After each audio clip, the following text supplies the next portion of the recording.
Good afternoon. Welcome to everyone. I'm glad to see everyone joining us here this afternoon. It is my great pleasure to be here with Deb Hoover. My name is Chuck Matthews, editor, along with my excellent co-editor, Eric Lagori, of the Annals of Entrepreneurship, Education, and Pedagogy, Volume 4. Actually, Eric and I are the co-editors on Volumes 3 and 4, and I'll be joined by Susana Santos as my co-editor for Volume 5 next year. But today, we're here to talk about Volume 4. And again, it is my great pleasure to welcome Deborah Hoover, President and CEO of the Burton D. Morgan Foundation. Deborah is the President and CEO of the Burton D. Morgan Foundation, Chair of Bounce Innovation Hub, past co-chair of Forward Cities Cleveland, the 2015 recipient of the Foundation Leadership Award from the Association of Fundraising Professional Professionals of Greater Cleveland chapter, which I think is very cool. We share a common background. Back in the early 80s, I was the Associate Director of Corporate Development for the University of Cincinnati. So very familiar with the fundraising area, but also the 24th recipient of the Northeast Ohio Ernst & Young Entrepreneur of the Year Award in the Entrepreneur Education Services for Nonprofits. So a very distinguished career. She has a BA from Williams College, a master's from the University of Chicago. And I did not know this until I started preparing this a while ago. She has her JD from the George Washington University, where I was a visiting scholar not too many years ago.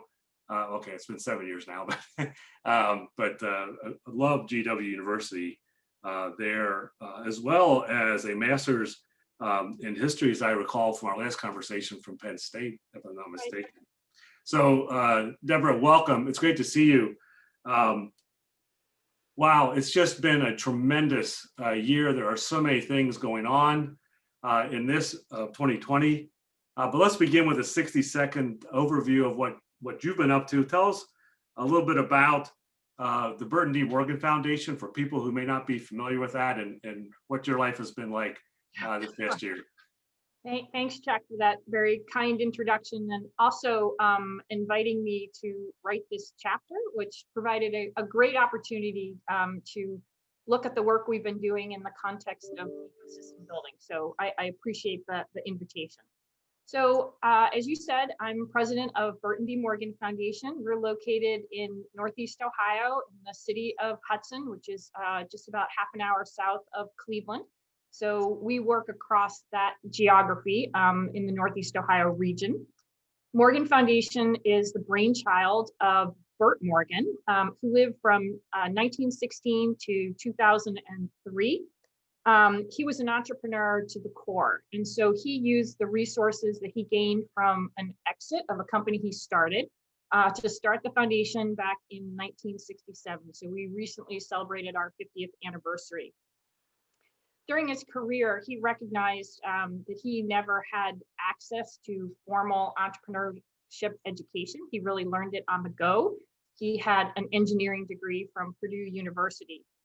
So after some experimentation with the mission of the foundation, he realized that he wanted the foundation's goals to focus on grants to be made to institutions that are concentrating on entrepreneurial studies and on efforts to directly support entrepreneurs. So the modern day mission for the foundation, as it's articulated now, is that we champion the entrepreneurial spirit, we contribute to a robust entrepreneurial ecosystem, and we serve as a leader in the field of entrepreneurship education. So I think we're in a sweet spot to be doing this work right about now. Mr. Morgan is a great example of a person who gained resources through his entrepreneurial know-how and then applied them to start up his philanthropic organization, Burton D. Morgan Foundation. And we see that a lot in the examples that I provided in the chapter. So there's donor intent that I just articulated really guides the decisions that we make as a foundation each and every day. We try to hold him still as very central to the work that we do, and we're grateful to him for the resources that he provided. So the work that we do in Northeast Ohio really is accomplished through three main vehicles: grant making, That's obviously a mission of a foundation.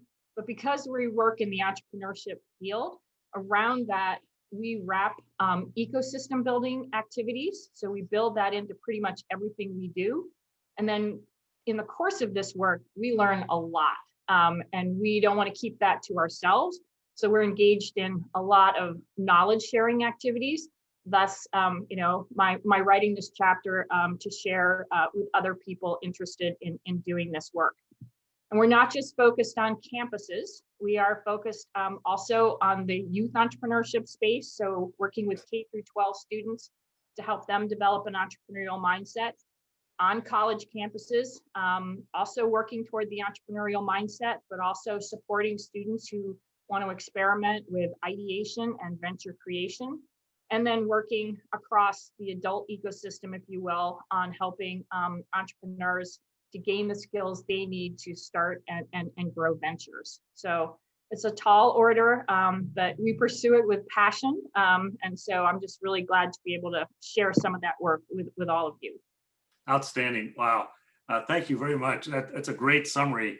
And I know you're doing that and a lot more along the way. And there's obviously a lot of information up on the website for the Burton D. Morgan Foundation. But let's get right into the chapter. You penned an excellent chapter. Now, I'm a little obviously biased here. I think all of our authors have done just a tremendous job putting together these chapters. And Eric and I have been very fortunate to work with some outstanding folks. You penned an excellent chapter spanning the roles of philanthropy, entrepreneurship, ecosystems, universities, and communities working together across multiple fronts. And you open with a great line: philanthropy and entrepreneurship are inextricably linked. I love that line. I just really love that. Entrepreneurship, philanthropy, philanthropy, entrepreneurship. Tell us a little bit about that. Tell us your thoughts on that dynamic relationship. Sure. I just referenced Mr. Morgan and how, his entrepreneurial activities, and he was someone who started, not just one company, but he was a serial entrepreneur. Many companies had exits. And so, it's the resources that were generated by all of that hard work and innovation and creativity that generated the resources that allowed him to start Burton D. Morgan Foundation, now focusing on entrepreneurship. But he didn't just start just one foundation, he started two. The family was also very interested in mental health. And so there is a foundation named for his wife. It's now called Peg's Foundation. And it does focus on mental health and the arts. So, very generous family that cared deeply about their community and about these issues. Outstanding. It is such, as you say, inextricably linked a relationship, and you've captured it beautifully in the chapter. So one of the issues, of course, you do a very deep dive into what you call the engaged and disruptive roles of philanthropy, building entrepreneurship ecosystems. So share with us, if you will, some of your thoughts or key takeaways on the role of entrepreneurship ecosystems, especially within the context of philanthropy. Sure. So I started to say in the beginning about the work that our foundation does, the core work of making grants. And it's our belief that while the dollars are important, the activities and the support that you wrap around those dollars is equally important. And so we are, I think it's fair to say, a venture philanthropist, so that we really like to provide the dollars, but then also work in partnership with our grantees, so that we are on the scene. We're kind of, walking arm in arm through the course of the grant, so that we're seeing what they see. We're also aware that a lot of this work is experimental. And so while you may at the beginning say, we're going to pursue, XYZ course, it may not work out exactly as you define it in a grant application. So we all have to be open and honest with each other as the grant progresses, so that we can adapt and pivot along the way.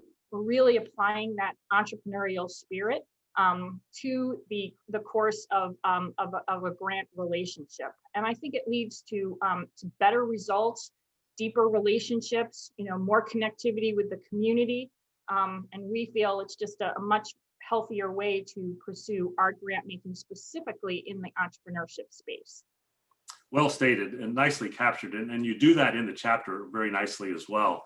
It's a great context of both deliberate and emergent, to borrow a phrase from Henry Mintzberg, in terms of how it plays out. And our adaptive ability is very important on both ends of that spectrum. And so nicely captured.